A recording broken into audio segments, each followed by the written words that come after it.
doorway was pretty much here. Not this particular doors themselves, but at least this doorway was here. Yeah, I remember. Yeah. This was a reception area, and then these offices were the offices for the administration. This, I believe, was Dr. Flanagan's office.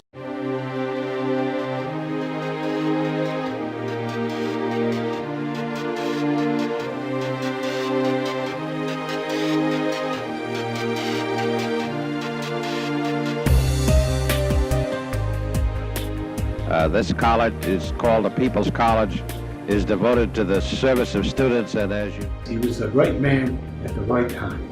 I'll never forget the first day of school on opening day. The way he spoke to us, he motivated us.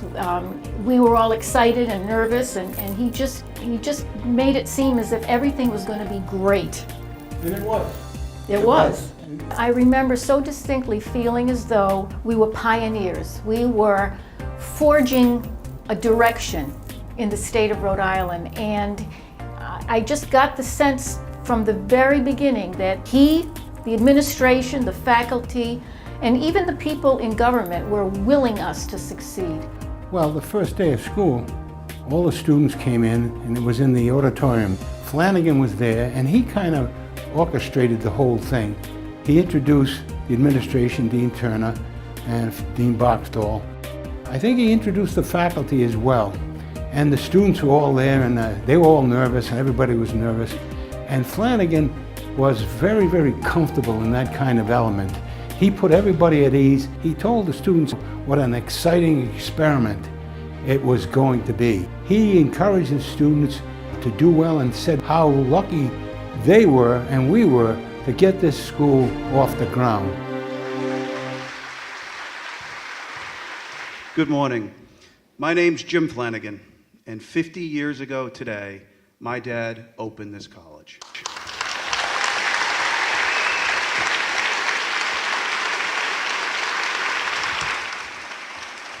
As we just saw in the video, things were a little different back in 1964. I believe the student body was about 330. The faculty and staff numbered a whopping 28. And the campus was located on some borrowed buildings up on Promenade Street.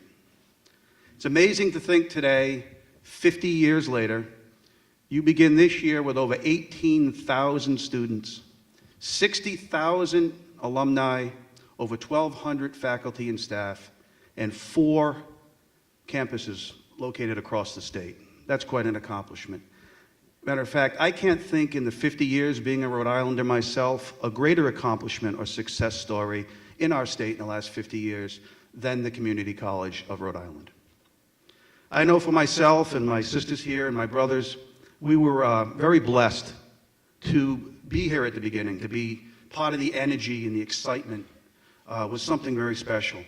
To watch this campus grow out of our backyard, back then we thought every kid had a campus being built in their backyard. Those are memories that are treasured in our family and we carry with us each and every day. I do recall when this campus opened, it was a day very similar to today. Some of you may have even been here. My dad said this. He said, "Today we realize the fulfillment of our dream, but our task has just begun." The task he spoke about was the task of providing education, training, and opportunity to anyone who sought it. And I know in my heart of hearts, if he was here today, he would be so proud and so amazed at how well each and every one of you have achieved that task, year in and year out, day in and day out. So I really appreciate the invitation to be here today to help kick off the 50th year. I hope this coming year and the years ahead are even more successful than the past 50 years. It's now my great privilege and honor to introduce a gentleman that I am lucky enough to call my dear friend, your president, Mr. Ray DiPasquale.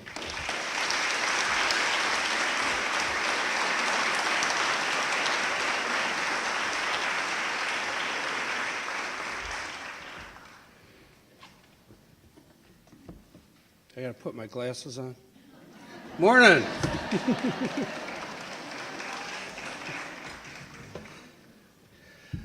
Very tough to follow that. Jim and I have had some wonderful conversations over the summer about this day and what it might be and what it might mean to his family.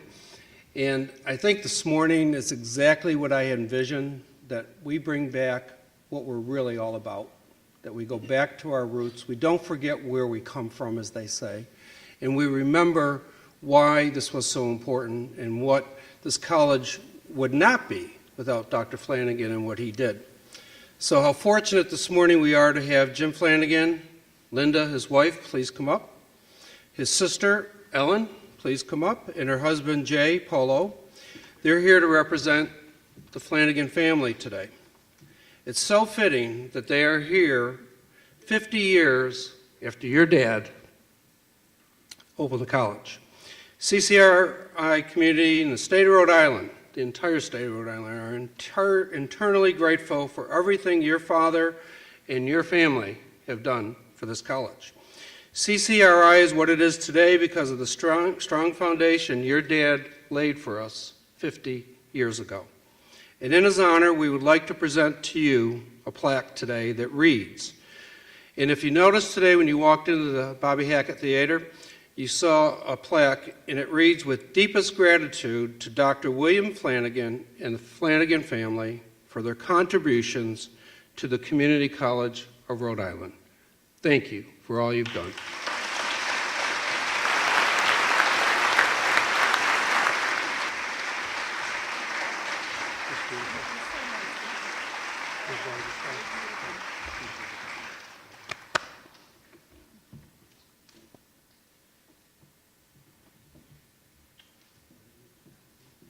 Thank you again.